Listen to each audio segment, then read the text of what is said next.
Just for today, everything's okay, everything's okay. Never comes again, another day like yesterday. Just for today, everything's okay, everything's okay. Good mid-morning, y'all. I want to thank all of you who have downloaded, especially those of you who have listened on and off. We're pushing in on 100. I think I'm 94, 95. Anyway, I think at 100 I'll consider it a season, whatever, or else it's just endless podcasts. Just to like put some little containers on there. Anyway, I appreciate you guys. Thank you very much. I want to talk about today one of the most profound realizations in my body that had such a massive impact that I almost felt a little manic. I was so happy and I felt so light and I felt so full of energy. And when I describe it, those of you who have better boundaries are going to be like, well, yeah, of course, and I'm only saying to you, you have no idea the number of people who have been gaslit and abused to the point that they become little more than just a receptacle for other people's bullshit. And I had realized some of these things. I had a talented colleague who I was consulting with or sort of doing therapy with. We had traded therapy back and forth. And I was relating an experience where a good friend, someone who was a good friend, had gone off the rails a little bit. It had offended me and made me angry. And through a trauma response, my response had really been pretty intense. I hadn't behaved inappropriately, but I just felt ashamed of the intensity of my response. So I was processing this with her. And the other person had definitely been weird and sort of slightly inappropriate, and she said to me, John, you're always processing everything for everyone, right? You're processing other people's emotions. You're a therapist. You're processing people's emotions, but you're even processing your own responses before other people get to experience them. And that really stuck with me. That was a very wise observation because I'd never really thought about it mechanically. I'm very idealistic, very philosophical, very ethically oriented. That doesn't mean I'm more ethical than other people. It just means I think about ethics and morality a lot. And so everything's always in my head and in the meaning of the thing. But I'd never thought about mechanically, almost like, oh, there's all of these emotional experiences and responses and meaning making going on. And I'm constantly supporting people in the processing of their making meaning of things, even aligning with one of the reasons that I've had many unhealthy relationships and experiences over my life is that being trained by my parents to align with things that I knew were patently untrue and even anti my own humanity, I learned to be able to reflect back people's desire to make meaning of things, even to the point that I could reframe and speak what their emotional meaning making was better than they did. And they felt so connected and so honored that, oh, there's this person who totally gets me. And of course, the more primitive responses, people like that instantly, because they're not capable of doing that. In fact, they're not capable of conceptualizing. They're barely able to verbalize their own experience. And so from their perspective, when you do that, they instantly assume that you believe, think, and feel exactly what they do. And I was always getting myself in trouble because that was just a skill.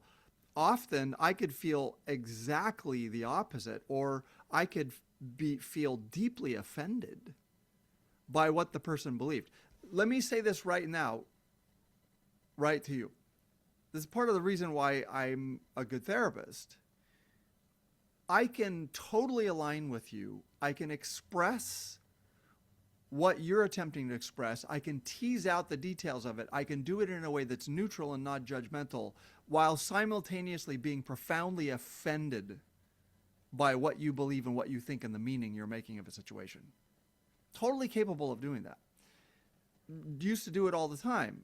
So again, going back to having really unhealthy relationships, people who are extremely narcissistic, who can't even imagine why anyone would think or feel differently than they do, when you mirror back to them, people are narcissistic because they had no one to reflect back to them. So they're deeply starved and craving and yearning for that reflection. And B, from their perspective, there's no way you could do it unless you totally agree with them. And so suddenly I would have these best friends who thought I was their best friend, and I was not aligned with them at all. I was not comfortable at all. In fact, low to medium key fucking hated relating and interacting with that person. But now they're offering me this genuine love and connection and honoring the friendship and blah, blah, blah. And I felt so ashamed and confused of like, I don't want to hurt this person. They're so deeply confused. They think I'm their best friend. The truth is how I experience them. I can't fucking stand that person. I can't stand 2 minutes in the presence of that person. But they have no idea. Now, I don't blame myself as a child. As an adult, that became on me to notice that. And I understand, of course, as a human, as a therapist, why that happened. And I'll give you, for example, like how badly I was gaslit by my parents. I've shared with you some of the sicker things that my mother did. One was routinely sending me up to sleep without blankets for my bed. Another one was she went through this progressive behavior. I think once I became strong enough not to totally just curl up in a fetal position when she whipped me, that she started working more an angle of humiliation. So first it started with, you have to pull down your pants and bend over the bed because you can't feel it. She would say, well, because you can't feel it. And then that graduated to completely pulling my pants down. And then that graduated to forcing me to completely strip naked. Nothing. No underwear. I would even beg her, please, can I leave my underwear on? No, you can't leave your underwear on. She would say things like, I'm your mother. There's nothing that I haven't seen. And then she would lecture me and force me to stand in front of her with my arms at my side. I was not even allowed to cover my privates.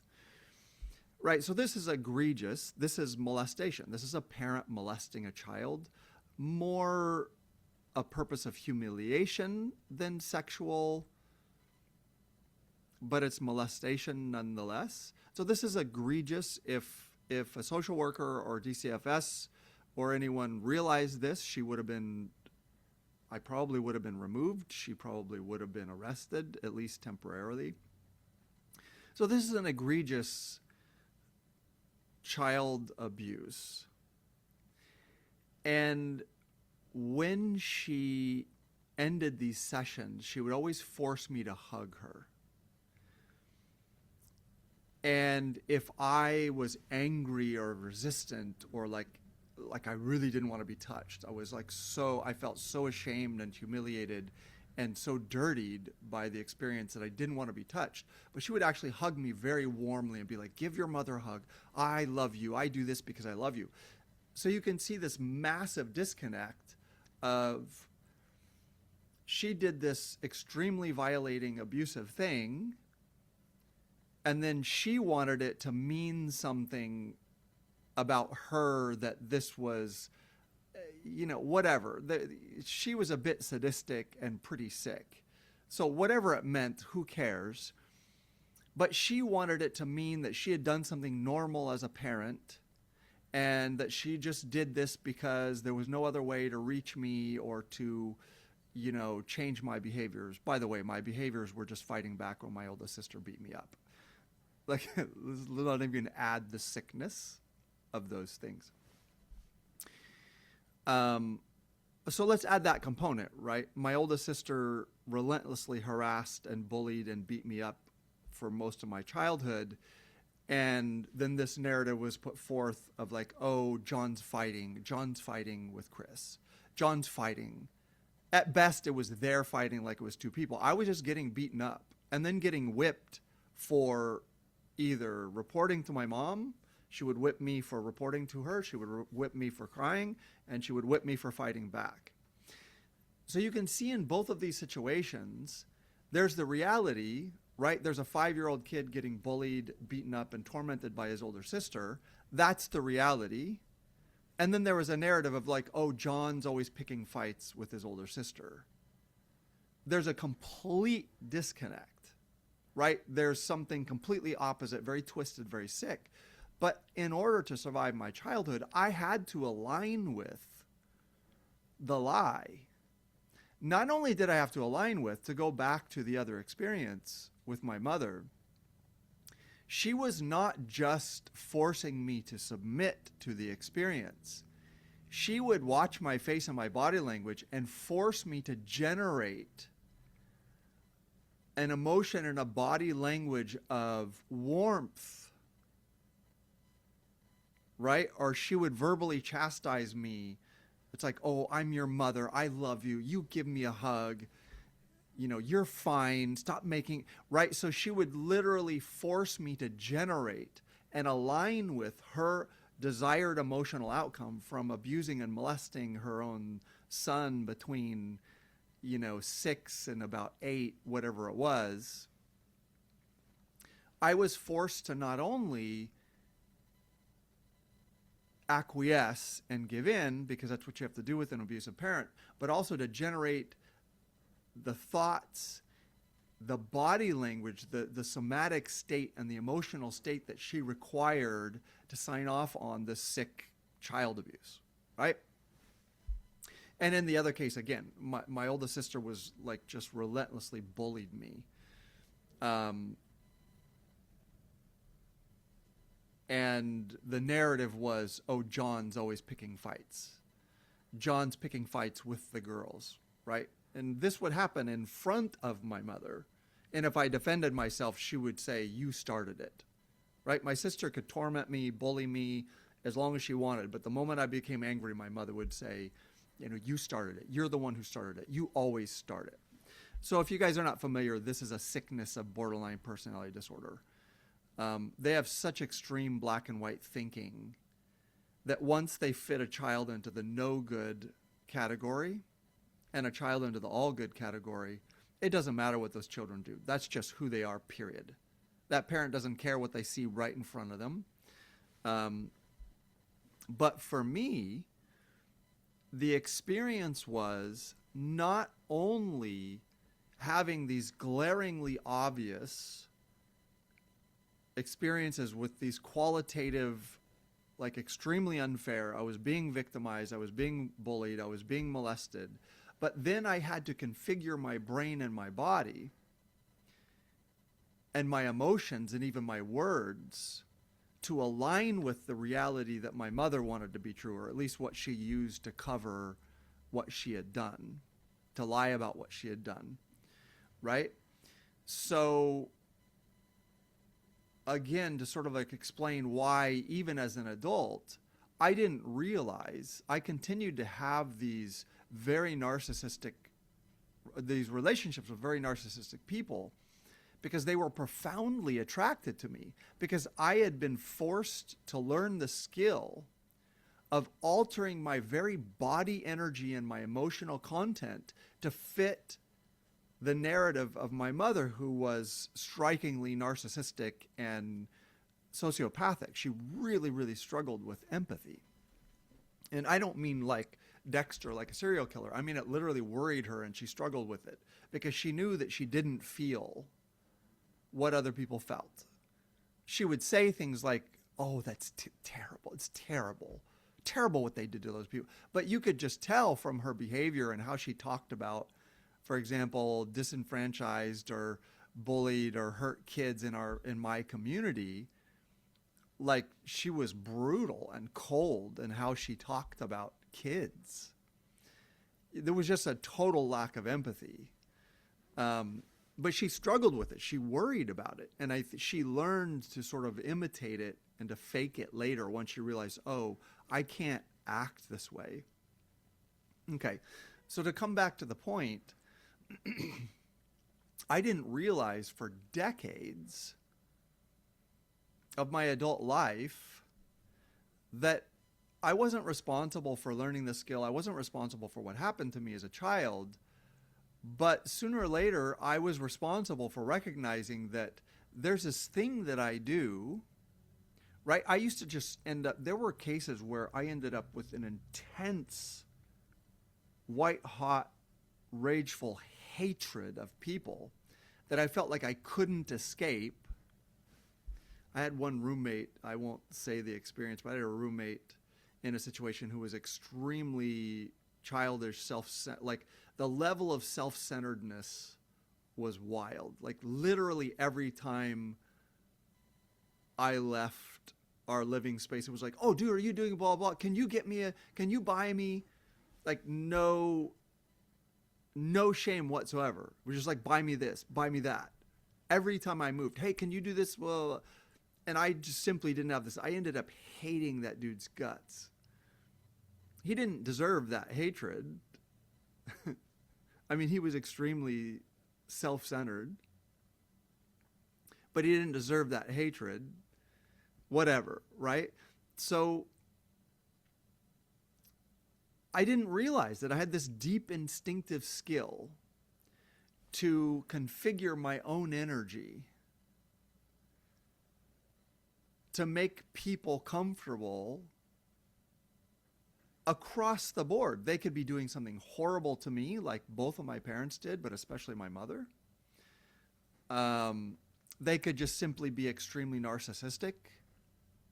I had one friend early in life who supposedly was my best friend, who I couldn't stand. It was just a total, highly damaged, narcissistic kid who just recognized my ability to align with whatever he said was true, and it made him comfortable, and I was miserable the entire time. Hated it. I hated every minute in that kid's presence. And yet, supposedly, this was my close friend. Folks who might be thinking it's you, it's not you. It's not you. Most of my childhood friends are like wonderful people who I miss and would be happy to continue a relationship with. So here was a skill, and I didn't realize this is a thing that you do. You're aligning with and mirroring at a very high skill level and a level of complexity that even that person lacks to interpret and digest their own experience. And it was like a drug. It was like an addiction. Like people would just like suck on to me. It was just a skill taught to me. I was forced to develop that skill to survive my mother and to a certain extent my father and to survive my family, right? So here's the thing, right? Here's the realization. That's on me. However long it took me, I understand why. I understand how deeply unconscious it was. I'm not mad at myself. It took forever. But I want to use this content to help folks, right? Because there are some people that are going to be like, oh my God, what are you talking about? And they're just not going to understand it. Like even the 2 abusive things that I listed, you still have no idea how relentlessly gaslighting. And my childhood was literally opposite world. The things that my parents were doing, especially my mother, and then the reality that they created in their heads and taught my brothers and sisters as the reality, it's like opposite world. So I understand why I had that deeply unconscious instinct. There was no other way to survive. I had to align with them or suffer the consequences. And my mother did psychologically break me a couple times in my life. I don't know if it was intentional, but she certainly didn't care. And she certainly pointed very quickly at my mental health and that I have issues and I was born this sensitive person and blah. And instantly turned it into something that would move the focus away from what she had done to me to this lie, that there was just something wrong with me, right? So I was born and bred in a system that was like, I get to do anything to you that I want. We lie about it.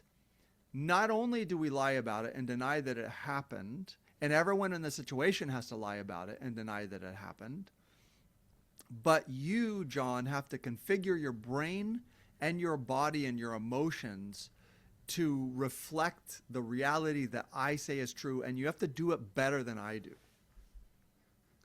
Now, I'll give you one example of this. Once I was in high school or my early 20s or whatever, my dad was a pretty sick dude. Like, he did some pretty sick things, but he was also not a sociopath. And he had actual empathy. He was extremely narcissistic when I was young, but he never stopped working and pushing and learning and becoming a better and better person. He never repaired the relationship with me. I didn't have a relationship with him. He passed away 2 or 3 months ago, and that was that. But he understood that they had been really sick with us. Now, he didn't know 90% of the things that my mother did when when he wasn't around, or even when no other siblings were around. For example, forcing me to strip naked as punishment. Like, he didn't know those things. And when I told him, he was just like, well, I don't believe it.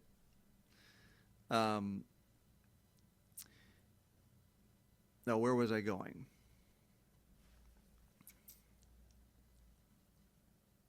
Oh, this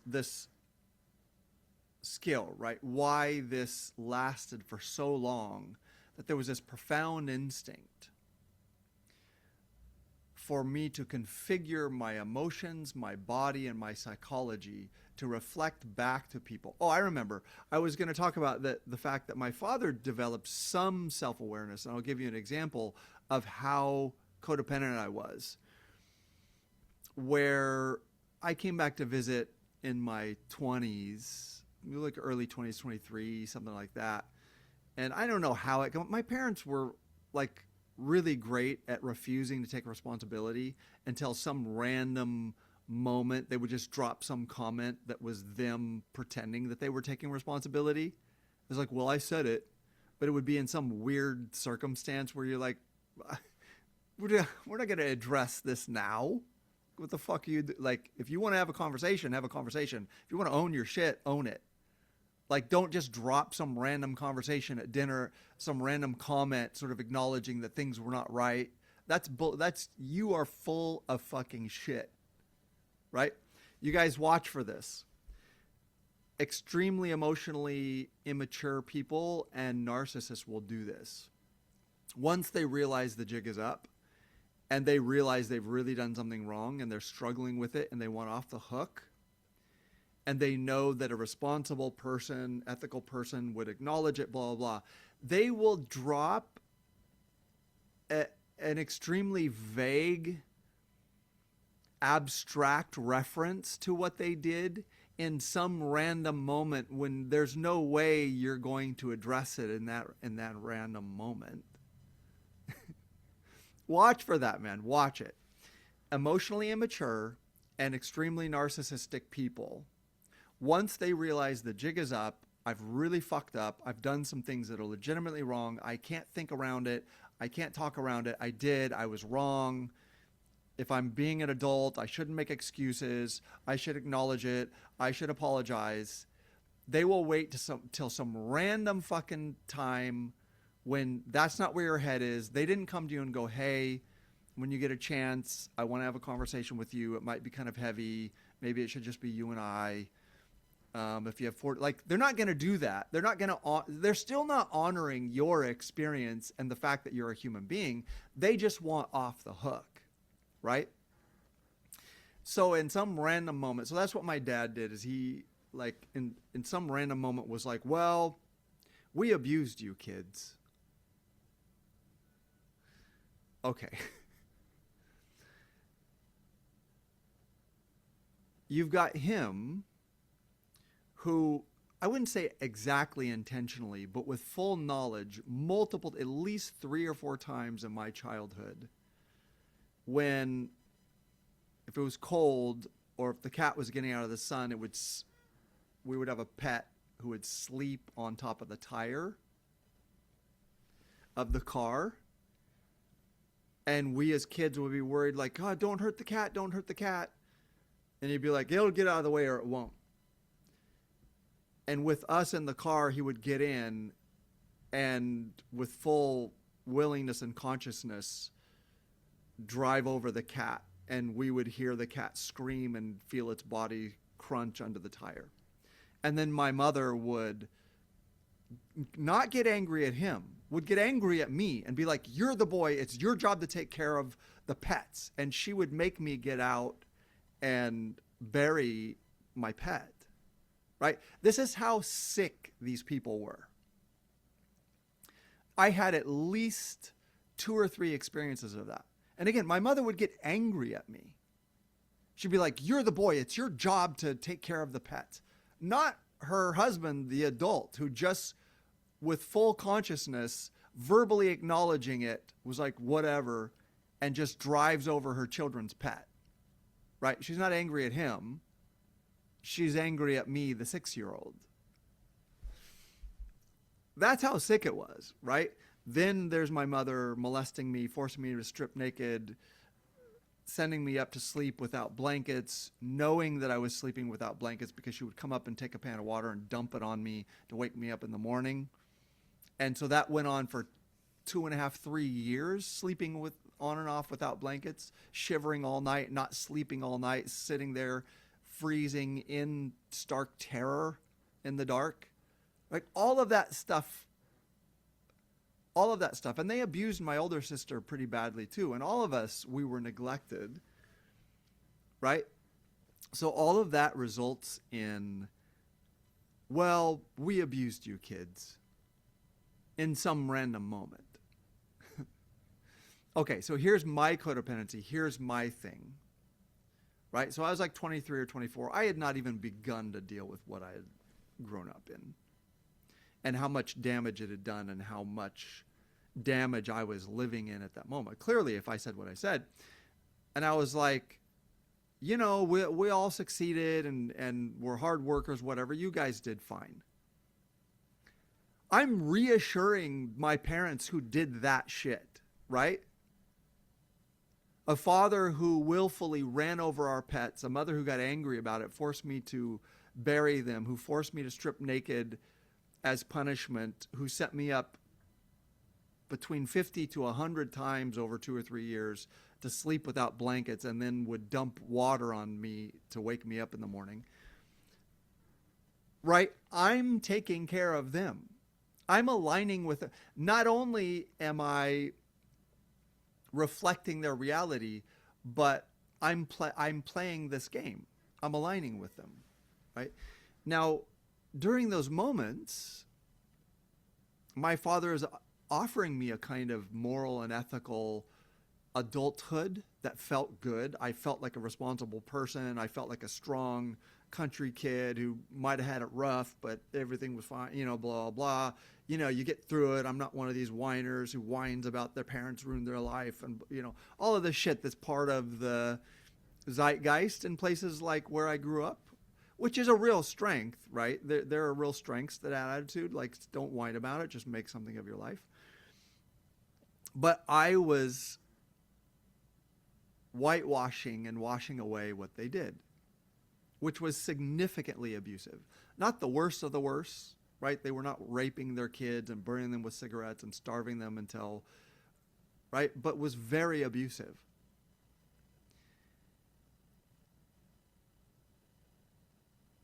So, to bring it home,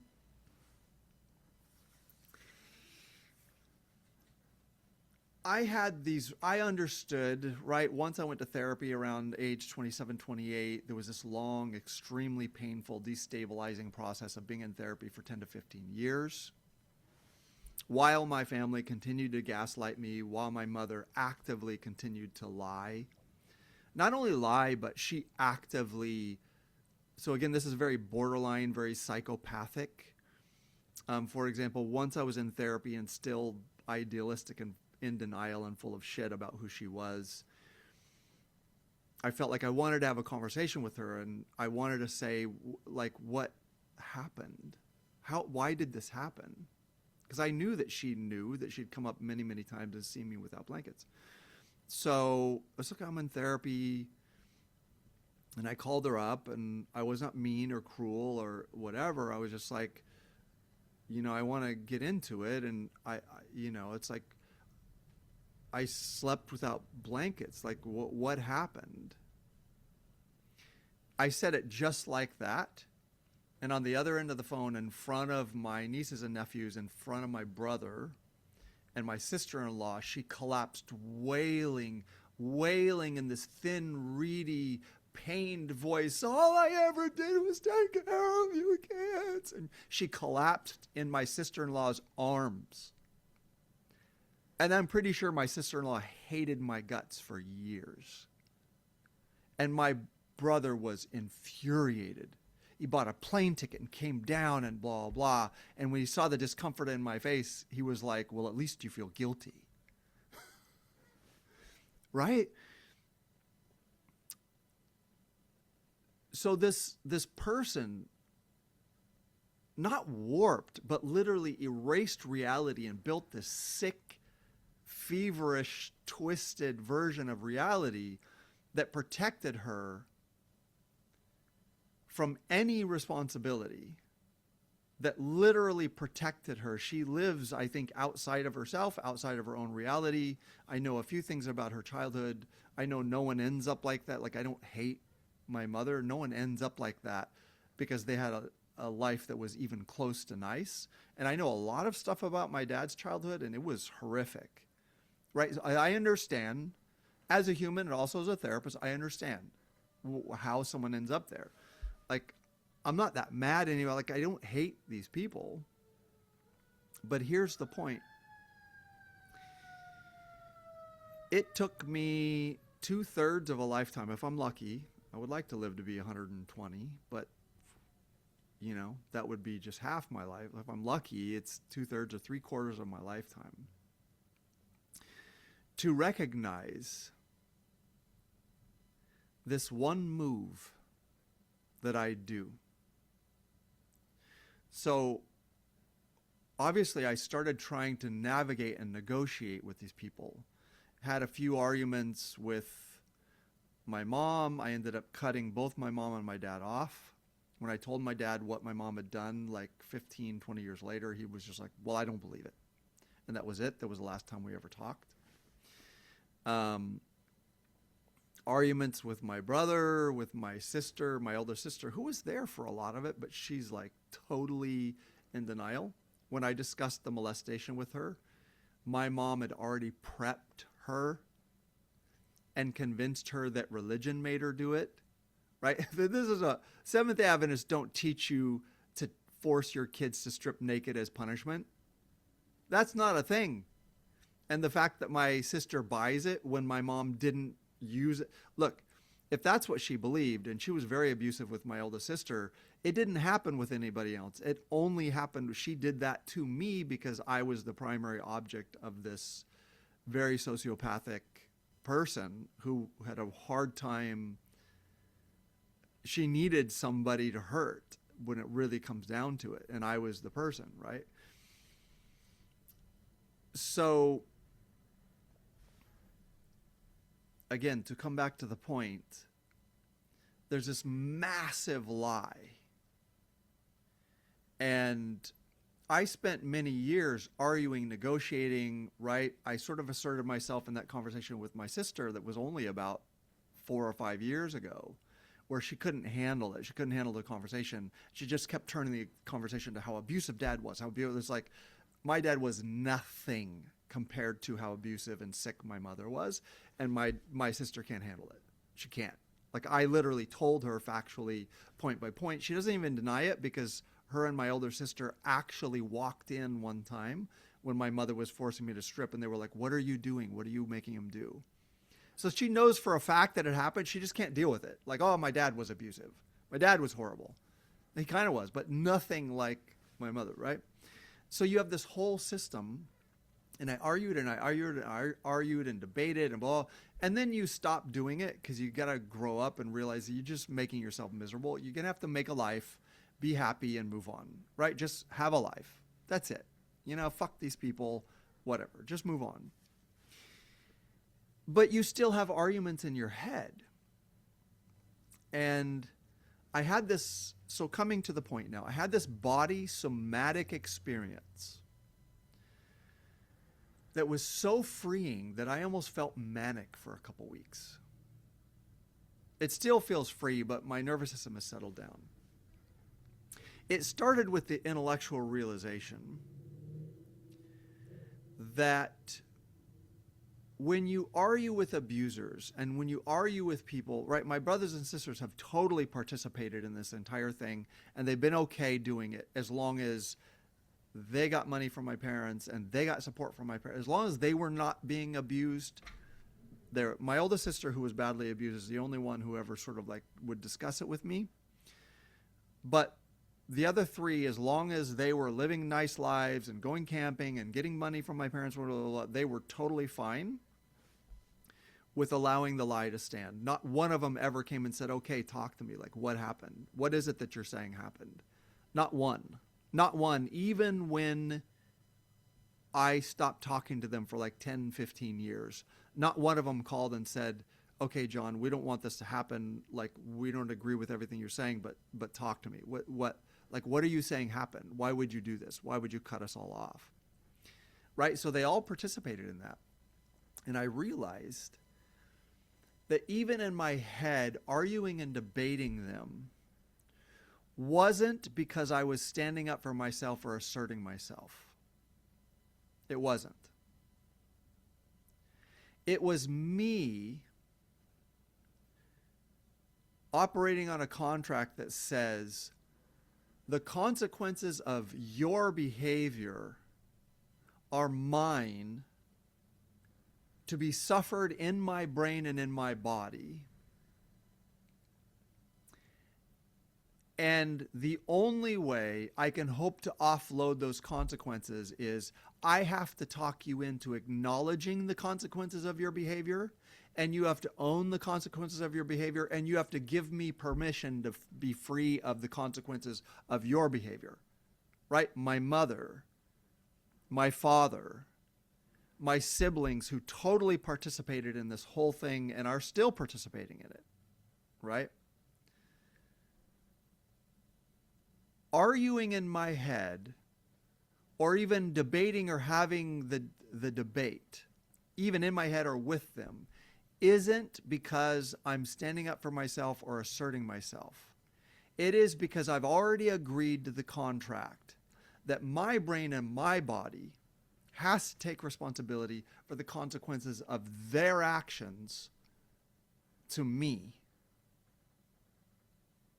And that I spent a life accumulating the consequences, severe PTSD, severe anxiety, severely low self-esteem, rage problems, inflammation problems, which is a result of adverse childhood experiences, especially with tons of gaslighting where everything's put back on you, and then you struggle with intense shame and all of that shit were the consequences of their actions.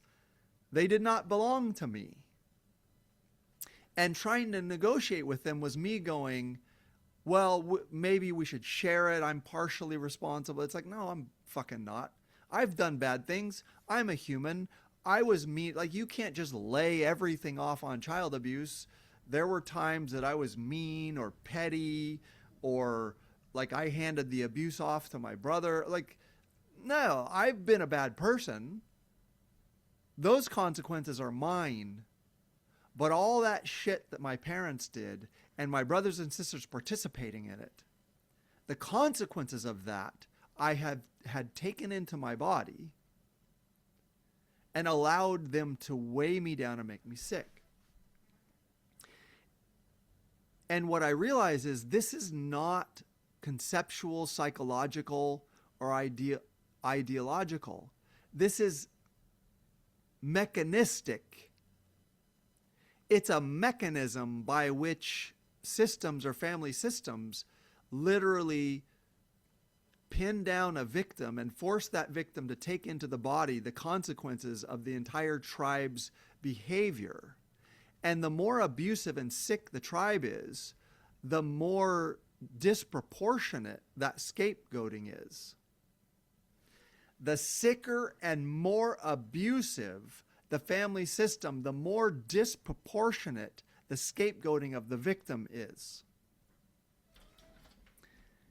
And so I realized, holy shit. I've spent my entire life forcing myself to accommodate and aligning with people's ideals and denial and bullshit that they've built to cover for ways they've behaved that they don't seem capable of dealing with, whether towards me or other people. Right? It's the same thing with white society. White society is totally weakened and sickened itself. It is morally corrupt and bankrupt.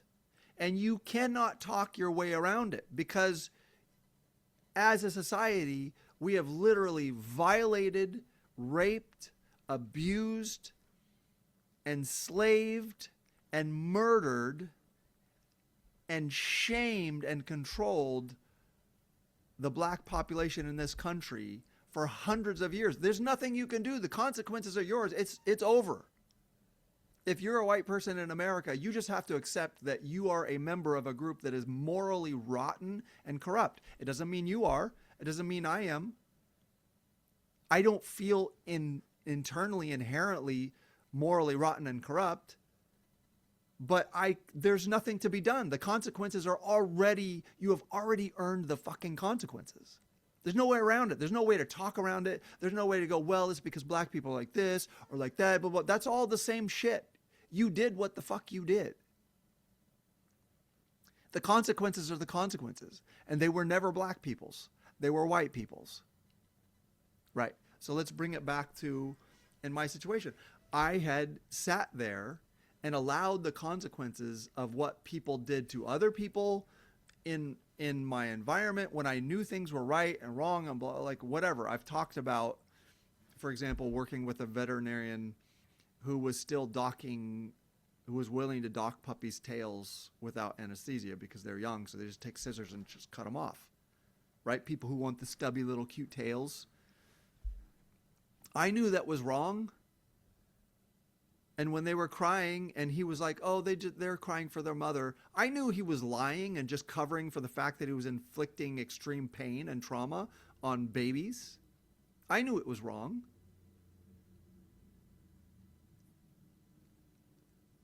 But I did not allow him to suffer the consequences, which would have been me going, no, this is wrong. You shouldn't fucking do this.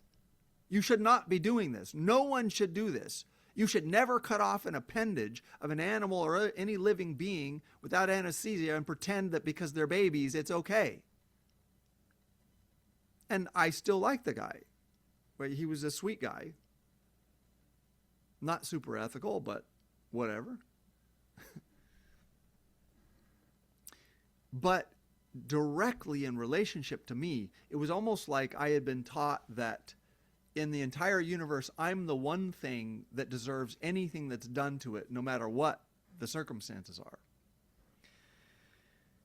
So I had this realization that I had existed under this avalanche of consequences of things that were blindingly obvious that they were wrong, profoundly unjust, that were done to me, that I had just wrapped myself around and taken into my body. And there's some complexity. For example, my brother participated in this. He's wrong, profoundly unjust. And also, I abused him. I spent a couple years tormenting him and bullying him and going after him the same way that my sister did with me. And that was wrong. I don't give a shit the situation, right? So there's complexities there. But it's not confusing. Those complexities don't make anything confusing. He's still profoundly unjust for participating in the system and for refusing to acknowledge what these people did who he reveres. And then have it like, his consequence is the sickness and the fear and the anxiety that comes from realizing, oh, your mother is a sociopath and she's been lying to you your entire life. I don't mean just like normal human, like people are in denial, which is how my dad used to talk around it, but literally playing you and lying to your entire life in order to destroy the life of her victim. Not that she gave a shit that my life was destroyed or not, but she needed me destroyed enough that no one would believe me when I said what was true. Again, what white America did to black America destroyed them successfully enough that it was easy to go, well, they're violent. Well, they do have a crime problem. Well, they have an anger problem. Yeah, shut the... Like, how sick do you have to be to look at slavery and then blame the consequences of slavery on the victims? I mean, you gotta be a sick motherfucker. You gotta be a sick motherfucker. And so, in a moment, and it made me sad, not for me, but because some of these people I love, I realized there's nothing to be done. The consequences for years, decades of their behavior is on them. And however I feel about them, all I have to do is just admit how I feel and just operate the way I feel. If my body is like, fuck that person, then fuck that person. It's not because my body is some horrible, shameful thing that goes around attacking people and not liking people for some petty reason. I don't want to hug my mother because she molested me. I don't need to fucking explain that. I don't need to discuss it. I don't need to hug that bitch. Right? Not my job. It's not my job to force my body into discomfort so that she can play her game. Right? So I had this realization.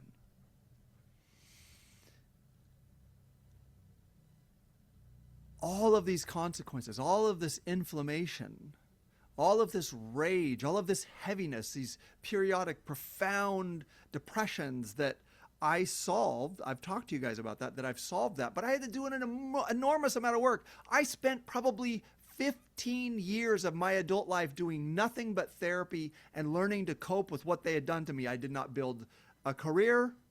I did not maintain healthy long-term relationships. I did not have kids, nothing. I didn't have kids until I was 50. That's not because I think it's smart to have kids at 50.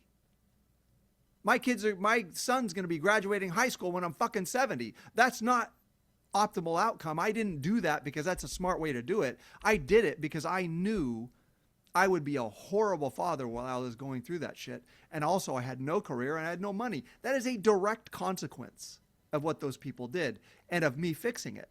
But here's the point. I was coping and fixing what they had done to me because I was still allowing the consequences to be in my body and in my psychology.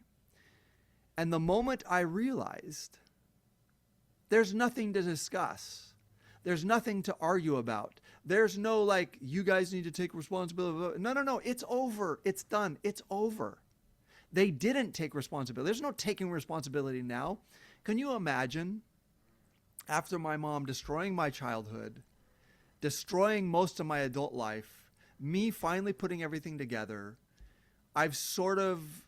there's a rapprochement, there's a sort of a, reconnection with my siblings, though that's going to be as close or not as I decide it's going to be.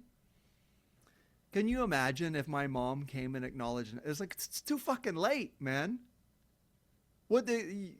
You're doing it because I solved all the mental health issues, I sorted all of this stuff out. Oh, you're sorry now? All you're doing is letting yourself off the hook. Same thing for my brothers and sisters. Right?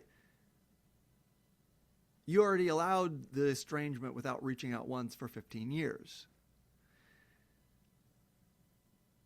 The consequences are done. They already exist in the quantum field. They already exist in physics. It's already done. There's no coming back from that. It's done. My only job is to go, but they're not my consequences. They're yours. If my body feels a certain way and wants to interact with you in a certain way, tough shit. That's not on me. That's your fucking consequence. And I spent decades arguing about the consequences with people going, yeah, but you, yeah, but you, yeah, but you, yeah, but what about you? Before going, oh, man, this is just not even a sleight of hand, man. You're just letting people shove their consequences down your throat because they did it to you. And this is a modern malady. You know, we've had so much conversation about empathy and psychology, and it's sort of like out there, blah, blah, blah. And I see people struggle all the time with people being shitty to them and thinking that they're supposed to have some spiritual, psychologically mature, blah, blah, blah, response. No, you're supposed to have the response that your body fucking gives you. That's the accurate response. If the thought of hugging my mother or acting normal with her, if the thought of doing anything other than like looking her in the face and going, you are a piece of shit, right? And she's not, right? But that's her consequence. You don't do the shit that you do to a child and their entire life and destroy their relationship to their siblings by faking some reality and then go, oh, but you shouldn't have the fucking consequence. No. My body is like, that's done, man. Done. If I evolve and spiritually I come to the point in 10 years and she's still alive that my body's like, I want to give her a hug. Great. But what's in my body right now is your fucking consequence, and I'm not going to violate it, right? So I realize it's not just idealistically. I realize that even in my head, I argue and debate these people, and that there are multiple people in my lives who have behaved very, very consistently, abusively, self-centeredly, in narcissistic ways, in ways that it was clear there was absolutely no care, did not fucking care when I begged repeatedly, please stop doing this, please stop doing this, please stop, but didn't give a shit. And then once I developed boundaries, it was like, oh shit, the consequences are here. Yeah, they're fucking here. And they're yours, they're not mine. How my body responds is your fucking consequence, not mine. And stuffing my body's response to my mother, it doesn't make me spiritually advanced or psychologically healthy. It makes me traumatized and sick. That's the behavior of a traumatized, sick person. If your body feels like, man, fuck that person, which is what my body feels like about my mother. Fuck that person. That's the appropriate, spiritually aligned response to the behaviors that that person chose to enact in relationship to you. Why do you keep questioning it? Well, I did for most of my life, so I'm not judging you. But I'm telling you, don't question it. You don't need to question it. Those are the consequences of their behaviors, and it's on them. And we're not talking about behaviors that are confusing. Like, oh, we both got in a fight. I said some things. You said, okay, sometimes that shit happens. We're talking about ragingly obvious situations where someone has erased in total very significant behaviors on their part and written some lie and gone, you have to participate in my lie. And you and I are sitting there going, oh, you know what? You have to understand what they grew up. And no, you fucking don't. You go with what your body says. If your body says, fuck that person, then fuck that person. That's their consequence. Let's say white people finally, I'm not saying this is true, but let's say white people finally kind of figured out, wow, we really fucked up. We were a bunch of sociopaths with black people. And we let off and we come somewhere in the realm of neutral. And let's say there's a bunch of people who are like, I don't give a shit. You can go fuck yourself. That's the consequence. It doesn't matter that you backed off after 300 years. It's the fucking consequence. You earned it. You built it. It's yours. It's what you built. It's what you built. That's the consequence. You built the fucking consequence. You built it. You earned it. You put the energy. You drove and pushed and argued and abused. Okay. So like, you know, as a tall white male with blue eyes, on rare occasion, I've had a black man or someone, without me doing anything, instinctively decide, I don't like fuck this guy. I don't like this guy. There was a young man who I had sat next to in classes in college, and I felt sort of friendly, like we were a friend, and he got involved with a black militant group and, you know, whatever, and basically at some point was like, I'm not associating with people like you. And it hurt my feelings. Like, I was young and I considered him a friend, hurt my feelings, blah, blah, blah. That doesn't hurt my feelings anymore. Because it's like, we earned that shit.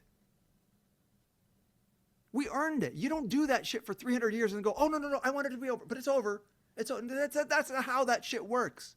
You don't abuse the fuck out of somebody for 400 years, destroy their lives, control them, steal their money, rape, like sell their children, and then they go, oh, okay, I stopped.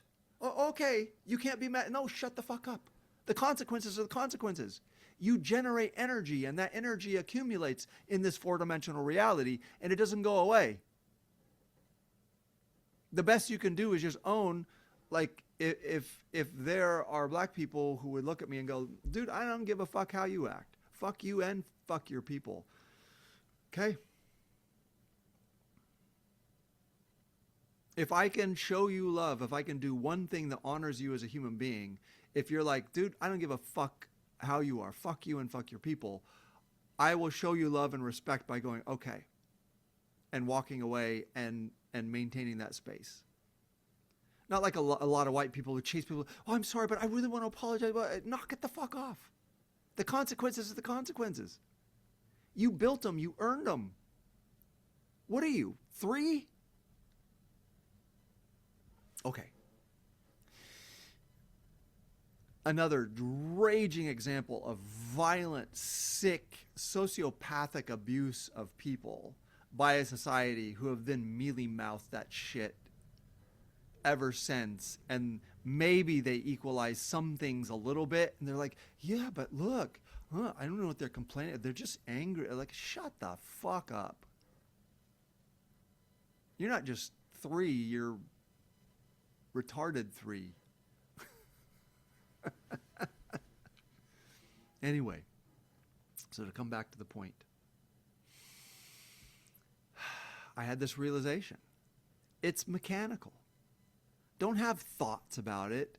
Don't consult a moral and ethical book about it. When people behave to you in a way that's hurtful, disrespectful, dismissive, undercutting, or abusive, they're earning consequences. And your body and your mind and your emotions are going to have a response. And if you do a bunch of work to smooth that over and be spiritually advanced, and you know what, I want to be loving and forgiving, and I understand, blah, blah, blah, all you're doing, you're not helping them. You're just hurting yourself. You're taking their consequences into your body. You know what helps them? Them meeting their fucking consequences. Them meeting their consequences. You know what helped me? You think I went through what I went through and I wasn't extremely narcissistic in my 20s and 30s? In my 20s, I was fucking extremely narcissistic. I don't mean it in the way of selfish. I was too smart to act selfishly. I was so wrapped in some delusion of reality that I needed to be the reality I was in. I was faking relationships. I was faking warmth. People would get to know me. They liked me. Sometimes I like them. I'd be like, dude, we should do this or that. We should go to a barbecue. People would feel really warm and connected. And I would blow them off and blow them off and blow them off for years. And I know there were multiple people at some point that I ran into, and I could tell that they were uncomfortable and hurt. And then they just stopped talking to me and calling me. You know what that was? The consequences of my fucking actions. And I appreciate it because slowly over years I began to realize you can't treat people this way. You can't force them to always be exactly on your agenda because you're horribly traumatized.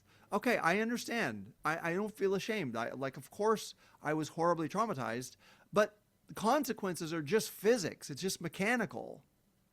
If you act warm with people and create something and then abandon it over and over and over for years, at some point, that person's going to feel hurt. They're going to wonder what happened, and they're going to be like, fuck John, fuck that guy. And I needed those consequences.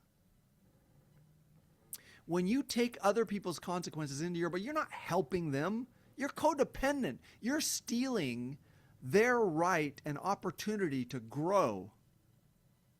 You pretend you pretend that it's because you're nice. It's not. You have nice guy syndrome or nice person syndrome where you're like, well, you're not nice. You're just scared. That's not nice. I made a voice note, and the note with which the realization came was that when I was doing all of this, I thought I was protecting myself when I was negotiating with my family members, et cetera, negotiating with people who really hurt me badly in very unjust ways. I thought that I was protecting myself. I wasn't. I was protecting them. I was protecting them from their fucking consequences. I was protecting them from their consequences because I was taught and gaslit into believing that that was my job. It wasn't that I was being nice or understanding or reflecting people's realities. I was taught that I had to protect narcissistic, abusive people from their own consequences. And in order to do it, I had to be completely out of alignment. I had to poison myself and pretend that I was doing something good. But you're not doing anything good for them. Did you hear what I said? I was extremely narcissistic. I hurt many, many people who felt very confused by how cold and detached I could be when I acted warm and connected. And sooner or later, I could see it on their face. I could see, fuck that dude, fuck him. And it hurt. But those were the consequences. I needed those consequences until I slowly evolved into a person who could honor friendships and show up for people even when I was not feeling it, just struggling because I love this person and I want to be there for them. And I want a reciprocal relationship. And this isn't only my agenda and blah, blah, blah. It took multiple experiences with people going, fuck John, fuck that guy, for me to heal. And to go, this isn't about my trauma. The consequences of my behavior are my consequences. And it was good for me. So if you think that you're being nice, always reflecting to people and calming your body because of how they behaved and blah, blah, blah, you're not being nice. You're stealing their opportunity to learn from the consequences of their own behavior. But forget about it. Don't make it about them. You're not trying to help them anyway. You're not their therapist. Who gives a shit? Right? I'm not being these people's therapists. Might be a therapist, but I'm not being their therapist. Their consequences are their consequences. At the moment of that realization, the realization there was nothing to be done. I can't fix these relationships. I can't repair them. I can't do anything. They built up decades of shitty-ass consequences that my body knows the truth. My body knows the roles they have played and the behaviors they have enacted, and that those consequences have accumulated, and they are what they are. And if I don't want to suffer the consequences of their bullshit, I don't take it into my body. I don't play a game. I don't reflect back some shit they want to believe. I don't challenge them. I don't talk to them and try to argue them into owning their, like, nah, fuck all that shit. It's not my job. It's not my job.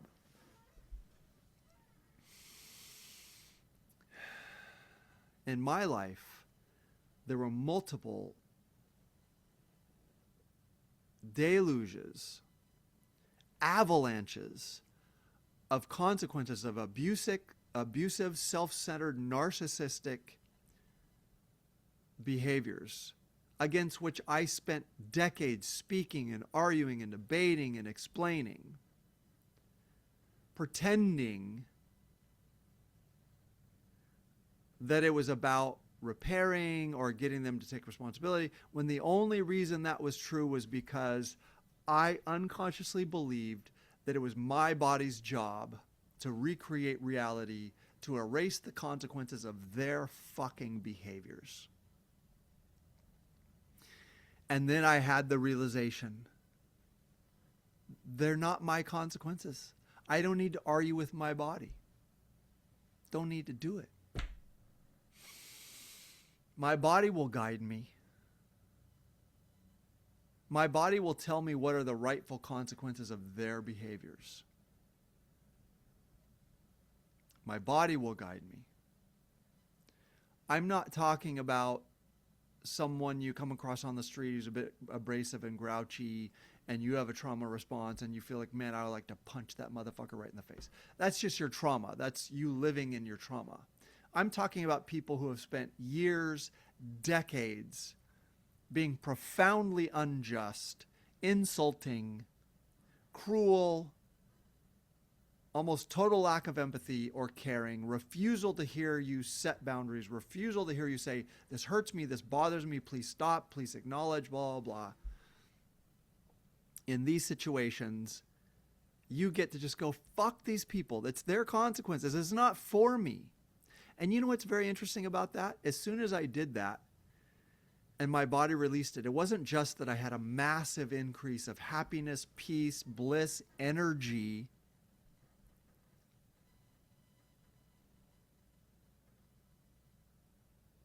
It was that I actually started feeling actual empathy and kindness for those people.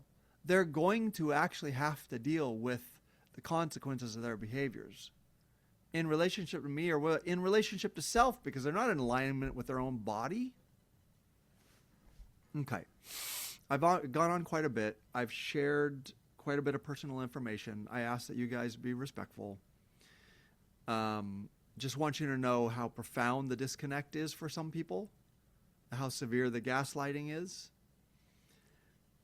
And I wanted to just say,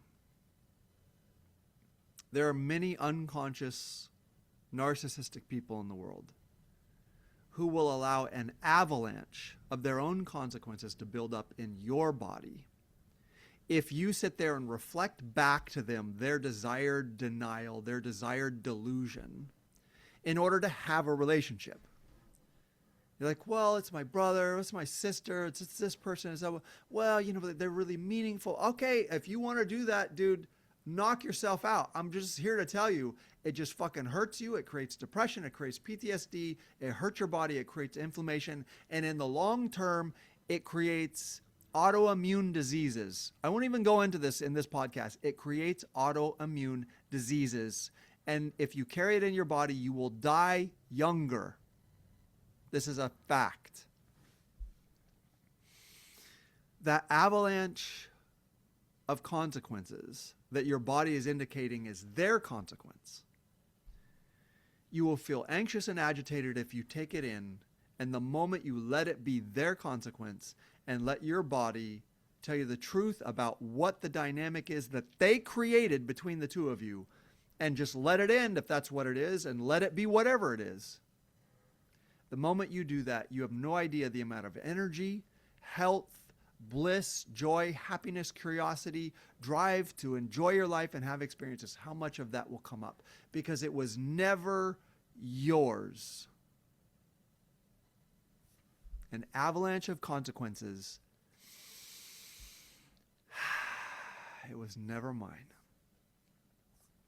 Hey, all you people who participated in pretty severe abuse from my parents and who have lied about it and benefited from the lie about it, you can all go fuck yourselves. All right? Guys, I invite you to this move. For those of you who know what I'm talking about, for those people who are like, oh my God, childhood trauma, everybody's traumatized, can't believe at this age, he's what? You guys, very, very special, go fuck yourself. But for those of you who have been victimized in the way that I had, I say had because I'm not a victim anymore, I have a life, kids, friends, having a good time. I was badly victimized. For those of you who have participated in the delusion and the lie and benefited from it, and for those of you who instituted it and engaged those behaviors to so severely hurt me so consistently and to lie about it, you can cold go fuck yourself. All right, go have your life. Eat your consequences. Not my problem. For the rest of us, love you guys. Have a great day. Bye. Just for today, everything's okay, everything's okay.